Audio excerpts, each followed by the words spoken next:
हमारे मन में गंदे विचार क्यों आते हैं? हम नहीं चाहते पर फिर भी हमारे मन में गंदे विचार आते रहते हैं। लेकिन क्यों? मन ही हमारा सबसे बड़ा दोस्त और मन ही हमारा सबसे बड़ा शत्रु है। जब हम अपने मन के हिसाब से चलते हैं तो मन हमें भटका देता है, और जब हम मन को संतुलित कर लेते हैं तो हम अपनी जिंदगी में सब कुछ पा लेते हैं। हम अपने मन में आने वाले गंदे विचारों को रोकने की कोशिश करते हैं, पर जितना हम रोकते हैं उतने ये विचार हमारे अंदर प्रवेश करते जाते हैं। आप जिस चीज से जितना दूर भागोगे उतनी ही वह चीज आपके पास आएगी। इसीलिए उस चीज से भागो मत, बल्कि उस पर संतुलन कायम रखो। एक बार एक युवक गौतम बुद्ध के पास आया और गौतम बुद्ध से बोला, हे बुद्ध, मेरे मन में इतने गंदे विचार क्यों आते हैं? मैं नहीं चाहता कि मेरे मन में गंदे विचार आएं, पर मेरे मन में हमेशा काम वासना के विचार चलते रहते हैं और मैं इनके बारे में सोच सोच कर बहुत परेशान हूँ। मेरी ऊर्जा और समय ये सब सोचने में ही नष्ट हो जाते हैं, और ये सब विचारों की वजह से मैं कभी कभी शांत नहीं रह पाता और मैं हमेशा ही स्त्रियों को देखकर मोहित हो जाता हूँ, अपने आप को रोक ही नहीं पाता। बुद्ध मुस्कुराए और उन्होंने उस युवक से पूछा, क्या तुम्हें पता है कि यह काम वासना होती क्या है? फिर लड़के ने उत्तर दिया और कहा, बुद्ध, मुझे तो नहीं पता कि काम वासना होती क्या है, परंतु हाँ, ये जो भी है बहुत बुरी चीज है। फिर बुद्ध ने उस युवक से कहा, सबसे पहले तो तुम्हें यह समझना है कि प्राकृतिक रूप से जो भी चीज हमारे अंदर है वह बुरी नहीं है। हमारे जीवन में उसकी कुछ न कुछ जरूरत होती है। वासना कोई बुरी बात नहीं है, यह हमारे मन की एक भावना है जो हमें किसी न किसी चीज की कमी का एहसास करवाती है, और फिर हम उस चीज को पाने के लिए उस चीज की ओर आकर्षित हो जाते हैं। जैसे अगर तुम्हारे पास धन की कमी है तो तुम में धन पाने की वासना उत्पन्न हो जाएगी। इसका मतलब यह नहीं कि वासना बुरी है, बल्कि यह तो हमारे मन के एक प्रकार की जरूरत का एहसास है, और जब यह जरूरत शारीरिक हो तो हम इसे काम वासना कह देते हैं। युवक ने गौतम बुद्ध को कहा, बुद्ध, मुझे काम वासना का मतलब तो समझ में आ गया, पर आप मुझे यह बताइए कि यह आती कहां से है और कैसे आती है? गौतम बुद्ध ने कहा, काम वासना कहीं से आती नहीं है, यह तो हमारे अंदर ही होती है, और इसका होना तो जरूरी भी है, तभी तो मानव जाति का विस्तार होगा। युवक ने कहा, जब यह हमारे अंदर ही है और जरूरी भी है तो फिर लोग इसे गलत क्यों बताते हैं? बुद्ध ने कहा, यही समस्या है। लोगों ने काम वासना को गलत तरीके से सोच लिया है, इसे छिपाने की और दबाने की कोशिश करते हैं। काम वासना गलत नहीं है, बल्कि काम वासना का गलत तरीके से प्रयोग करना गलत बात है। लोग जिसे पसंद करते हैं उसी के लिए जीने लग जाते हैं और उसके बारे में हमेशा सोचते रहते हैं, पर यह सब गलत है। बुद्ध ने युवक से कहा, क्या तुम्हें पता है कि जानवरों में भी काम वासना होती है? युवक ने उत्तर दिया, हाँ बुद्ध, जानवरों में भी काम वासना होती है, क्योंकि जानवर भी तो आखिर अपनी पीढ़ी को आगे बढ़ाएंगे। बुद्ध ने कहा, तो फिर हम जानवरों की काम वासना को क्यों गलत नहीं कहते? युवक ने कहा, मुझे नहीं पता महात्मा, आप ही मुझे बताइए। गौतम बुद्ध ने कहा, जानवर अपनी काम वासना का प्रयोग आनंद प्राप्ति के लिए नहीं करते, वह तो सिर्फ संतान उत्पन्न करने के लिए काम वासना का उपयोग करते हैं। जानवरों को प्रकृति ने इतनी समझ नहीं दी कि वह काम वासना को अपने सुख का आधार बना सके, जबकि मनुष्य अपनी समझ के बलबूते पर प्रकृति में पाई जाने वाली प्रत्येक वस्तु को अपने सुख के लिए अपने प्रयोग करता है। हम इंसानों ने ही काम वासना को अपने सुख का साधन बना लिया है, जबकि प्रकृति ने तो हमें अपने वंश को आगे बढ़ाने के लिए दिया था, लेकिन इंसानों ने इसे अपने जीवन का परम लक्ष्य बना रखा है, और इस तरह से काम वासना का बेलगाम हो जाना गलत है। युवक ने बुद्ध से पूछा, महात्मा जी, ये काम वासना हम पर हावी क्यों होती है? क्यों यह बेलगाम हो जाती है? तब गौतम बुद्ध ने कहा, सुनो, अब जो मैं तुम्हें बताऊंगा उसे तुम ध्यानपूर्वक सुनना। काम वासना का सारा खेल तुम्हें समझ आ जाएगा, तुम्हें तुम्हारे सारे सवालों का जवाब मिल जाएगा, बस तुम्हें ध्यान से सुनकर समझना है। फिर गौतम बुद्ध युवक को बताना शुरू करते हैं। एक बार की बात है, एक आश्रम में गुरु और उनके शिष्य रहते थे। शिष्य रोजाना आश्रम के बाहर स्थित गांव में भिक्षा लेने के लिए जाते थे। शिष्य जो गांव में भिक्षा लेने जाता था, उस रास्ते में एक नदी पड़ती थी जिससे वह रोज भिक्षा लेने जाता था। एक दिन उसने देखा कि एक लड़का पेड़ के पीछे छिपा है। उसने लड़के के पास जाकर पूछा, भाई, तुम इस पेड़ के पीछे छिपकर क्या देख रहे हो? लड़के ने कहा, अरे तुझे नहीं दिख रहा क्या कि मैं क्या देख रहा हूं? तब शिष्य ने नदी की तरफ देखा तो वहां पर कुछ लड़कियां पानी भर रही थी। लड़कियां 15 साल की। तब शिष्य ने लड़के से कहा, अरे भाई, वहां पर तो लड़कियां पानी भर रही हैं, इसमें छिपकर देखने वाली क्या बात है? तब वो लड़का शिष्य की तरफ देखकर उससे कहता है, अरे पागल, तुम्हें दिखाई नहीं दे रहा क्या कि मैं क्या कर रहा हूं?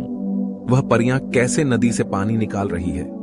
जरा उनकी अदाओं को देखो, उनके कोमल शरीर को देखो, उनकी पतली कमर मटके को उठाते समय कैसे बल खाती है, और उनके बाल उनकी कमर पर कैसे लहरा रहे हैं, मानो सुंदरता बिखरी पड़ी हो।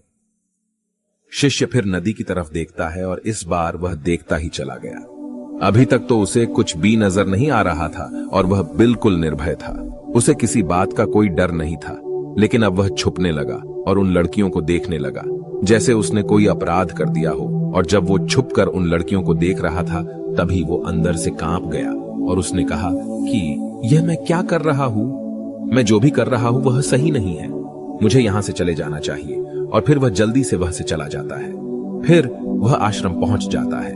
आश्रम जाकर वह अपने कार्यों में लग गया, लेकिन जो अभी वह देखकर आया था वही उसकी आंखों के सामने बार बार आ रहा था। उसके मन में वही दृश्य चल रहा था। उसका मन वही सब कुछ देखने के लिए ललचा रहा था। उसका किसी भी काम में मन नहीं लग रहा था। सुबह होते ही वह रोज भिक्षा के लिए आश्रम से जल्दी निकल जाता और नदी के पास वाले पेड़ के पास जाता, जहां वह लड़का पहले से मौजूद रहता था। उसके साथ मिलकर लड़कियों को छुपकर देखता था। अब वह रोज ऐसा करने लग गया।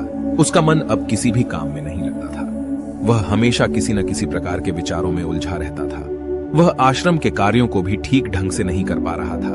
न वह ठीक से सो पाता था और न ठीक से खाना खा पाता था। उसका मन बेचैन सा रहता था। उसका मन बार बार उन लड़कियों के सौंदर्य को देखने के लिए ललचाता था। जब गुरु भिक्षा देते तब भी उसका मन कहीं और विचारों में खोया रहता था। गुरु ने अपने शिष्य की इन हरकतों को देखा। तब एक दिन गुरु ने शिष्य को अपने पास बुलाया और कहा, आज से मैं भी तुम्हारे साथ भिक्षा मांगने चलूंगा। तुम और मैं साथ साथ भिक्षा मांगने चलेंगे। तभी शिष्य ने गुरु को मना करते हुए बोला, नहीं गुरुदेव, आप परेशान क्यों हो रहे हो? मैं अकेले ही ठीक से भिक्षा मांग सकता हूं। गुरु ने शिष्य से कहा, ठीक है, तुम अकेले ही भिक्षा मांगने जाओ। इसके बाद शिष्य भिक्षा मांगने निकल गया। शिष्य के जाने के बाद गुरु भी आश्रम से निकल गए और शिष्य का पीछा करने लगे कि वह कहां जाता है, किससे मिलता है। यह सब देखने के लिए उसके पीछे पीछे चलने लगे। थोड़ी दूर जाने के बाद गुरु ने देखा कि उनका शिष्य एक लड़के के साथ एक पेड़ के पीछे अपराधी की तरह छिपा हुआ है और छिपकर कुछ देख रहा है। गुरु भी अपने शिष्य के पीछे जाकर खड़े हो गए, यह देखने के लिए कि आखिर उनका शिष्य क्या देख रहा है, जिसके लिए वह पेड़ के पीछे अपराधियों की तरह छिपा पड़ा है। गुरु ने देखा कि उनका शिष्य पेड़ के पीछे छिपकर लड़कियों को देख रहा है जो नदी से पानी भर रही है। तभी गुरु ने शिष्य से कहा, क्या तुम लड़कियों से भी भिक्षा लोगे? गुरु की आवाज सुनकर शिष्य का मन घबराया और उसके पसीने छूटने लगे। वह थर थर कांप रहा था, जैसे किसी चोर को पकड़ते समय रंगे हाथों पकड़ लिया। उसकी हालत खराब हो गई। वह कुछ भी नहीं बोल पा रहा था।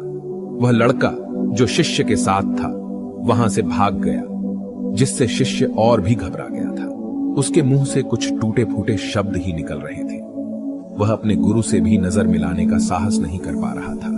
गुरु ने शिष्य की ओर देखा और कहा, मेरा शिष्य तो निर्भय है, उसे तो किसी भी चीज का डर नहीं है, लेकिन ये क्या, तुम तो डर के मारे कांप रहे हो। शिष्य ने गुरु से कहा, मुझे माफ कर दो, इसमें मेरा कोई दोष नहीं है।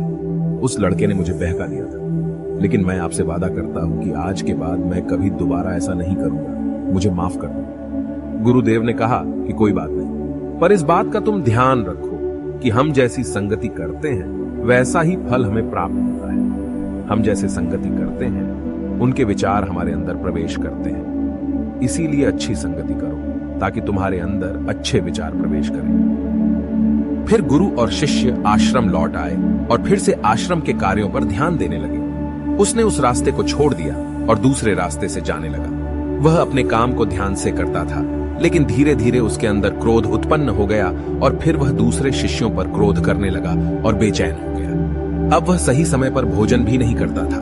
वह भोजन भी बहुत कम खाता था। एक रात गुरु शिष्य के पास आए और उससे बोले कि तुमने मुझसे वादा किया था कि तुम अपना मन नियंत्रण में रखोगे। अब तक तुमने कितनी बार अपना वादा तोड़ दिया। यह सुनकर शिष्य अपने गुरु के चरणों में गिर गया और रोने लगा। रोते रोते ही उसने गुरु से कहा कि गुरुदेव, मैं कई बार अपना वादा तोड़ चुका हूं, फिर वादा कर लेता हूं, लेकिन हर बार मैं वादा तोड़ देता हूं। मेरा मन मेरे नियंत्रण में है ही नहीं। मैं बहुत कोशिश करता हूं कि मैं अपने मन से सारे बुरे विचारों को निकाल दूं, लेकिन मैं चाहकर भी ऐसा नहीं कर पा रहा। फिर गुरु ने शिष्य को कहा, चलो मेरे साथ।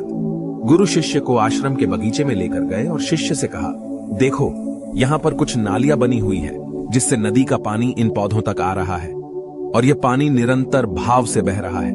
क्या तुम इस पानी के बहाव को रोक सकते हो?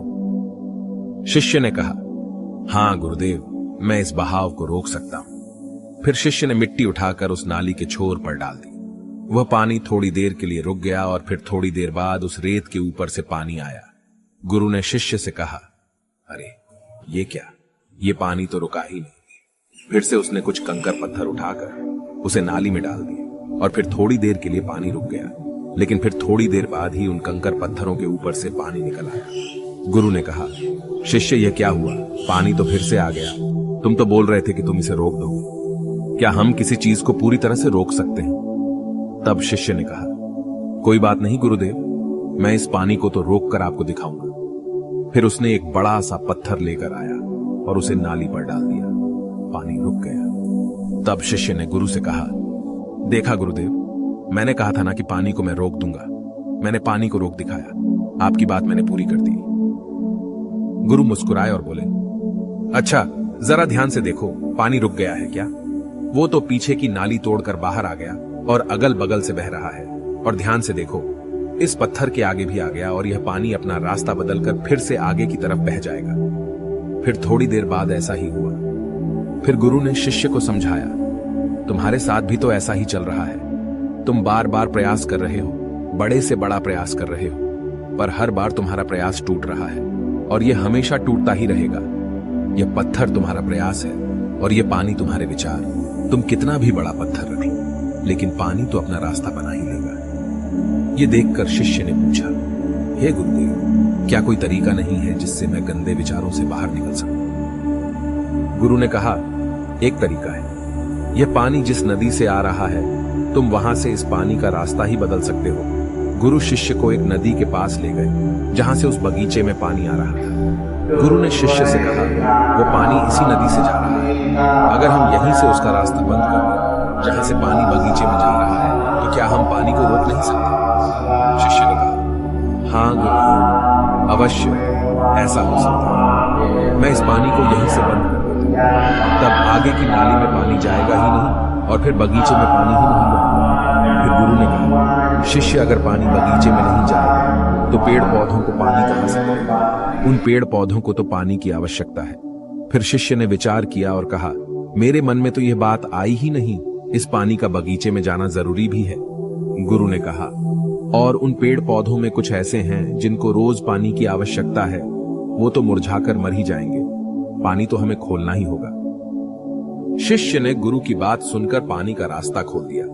तब गुरु ने पूछा, अगर हम इस नदी के पूरे पानी को बगीचे की तरफ मोड़ दें तो क्या होगा? शिष्य ने उत्तर दिया, गुरुदेव, वहां पर जितने भी पेड़ पौधे हैं वो सब गलकर नष्ट हो जाएंगे और वहां पर कुछ नहीं बचेगा। गुरु मुस्कुराए और बोले, तुम इस बात को समझो, हमें किसी भी चीज को रोकना नहीं है, बस हमेशा संतुलन बनाए रखना है। कम पानी से भी पौधे नष्ट होते हैं और ज्यादा पानी से भी पौधे नष्ट होते हैं। हमारा जीवन संतुलन से ही चलता है। गुरु ने शिष्य से कहा, अगर मैं तुम्हें कुछ कहूं कि तुम आम के बारे में मत सोचो, तो तुम्हारे मन में सबसे पहले किसका चित्र आएगा? शिष्य ने बोला, गुरुदेव, मेरे मन में तो पहला चित्र आम का ही आएगा। गुरु ने कहा, जब हम गंदे विचारों को जबरदस्ती रोकने का प्रयास करते हैं तो वे और भी मजबूती से हमारे अंदर प्रवेश करते हैं। इसीलिए हमें उन्हें कभी भी दबाने की कोशिश नहीं करनी चाहिए। फिर गुरु ने शिष्य को कहा, हमारे गंदे विचार बुरे लोगों की संगति करने की वजह से भी आते हैं। कभी कभी कामुकता हमारे अंदर होती नहीं है, लेकिन कुछ अश्लील लोगों की वजह से ये हमारे अंदर हावी हो जाती है। फिर शिष्य ने कहा, गुरुदेव, आप सही कह रहे हैं, मैं अपने मार्ग से भटक गया था। फिर वह शिष्य उस रात बहुत ही चैन की नींद सोया। सुबह अपने कार्यों को पूरे मन से किया और फिर सुबह वह भिक्षा लेने के लिए उसी रास्ते से गया जहां वह लड़का आज भी पेड़ के पीछे छुपकर उन लड़कियों को देख रहा था। वह शिष्य उसे नदी पर गया जहां वह लड़कियां पानी भर रही थीं। उसने उन लड़कियों से पानी मांगा और उन लड़कियों में से एक लड़की ने उसे पानी पिलाया और उसे शिष्य के चरण छुए। शिष्य ने उसे आशीर्वाद दिया कि तुम्हारा कल्याण हो, जिससे कि मानसिकता सकारात्मक ऊर्जा से भर जाए। उसके चेहरे पर मुस्कान आ गई थी, जैसे कि उसे कुछ खोया हुआ वापस मिल गया। वह वापस अपने रास्ते से जाने लगा। तभी पीछे से वह लड़का आ गया जो पेड़ के पीछे छुपा हुआ था। वह शिष्य के पास आया और बोला, क्या बात है, आज तो तुमने नजदीक से दर्शन कर लिया, तुम तो मुझसे भी आगे निकली। तब शिष्य ने कहा, हम हमेशा दूसरों के दर्शन करने में ही व्यस्त रहते हैं, अपने दर्शन कर ही नहीं पाते। तुम कब तक इस पेड़ के पीछे छुपाते रहोगे? किसी को पसंद कर लो, उसे बोल दो। अगर वो भी तुम्हें पसंद करती है तो शादी कर लो और उससे पहले तुम कुछ बन जाओ। अपने आप को पहचान लो, ऐसे अपना समय बर्बाद मत करो। फिर वह लड़का रोज उस शिष्य से मिलने लगा और उसने लड़के को नदी पर न जाने के लिए प्रेरित किया। और फिर वह लड़का अपने जीवन में कुछ बनने के लिए संघर्ष करने लगा। तो तुमने देखा कि संगति का असर क्या होता है। अपनी संगति बदलो, अपने विचार बदलो। गुरु ने शिष्य से पूछा, क्या तुम्हें अपने सभी सवालों का उत्तर मिल गया? तब शिष्य ने कहा, हाँ महात्मा जी, आपका धन्यवाद। तब गुरु ने शिष्य से कहा कि जब तुम्हारे मन में गंदे विचार आए तब तुम अपने आप को दोषी मत मानो। यह शरीर है और यह सब इसने हजारों वर्षों से सीखा है। एक केवल तुम्हारे सोच लेने से या शपथ लेने से ये टूटने वाला है नहीं, लेकिन तुम्हारे पास वो शक्ति है, वो ऊर्जा है जिसका तुम्हें संतुलन उपयोग करना है। तुम एक जीवित ऊर्जा हो जो कुछ भी अनुभव करने के लिए स्वतंत्र है। इसीलिए तुम अपने आप को पहचानो। वीडियो अच्छी लगी तो लाइक करें और चैनल को सब्सक्राइब जरूर करें। तब तक के लिए बाय बाय, मिलते हैं आपसे नेक्स्ट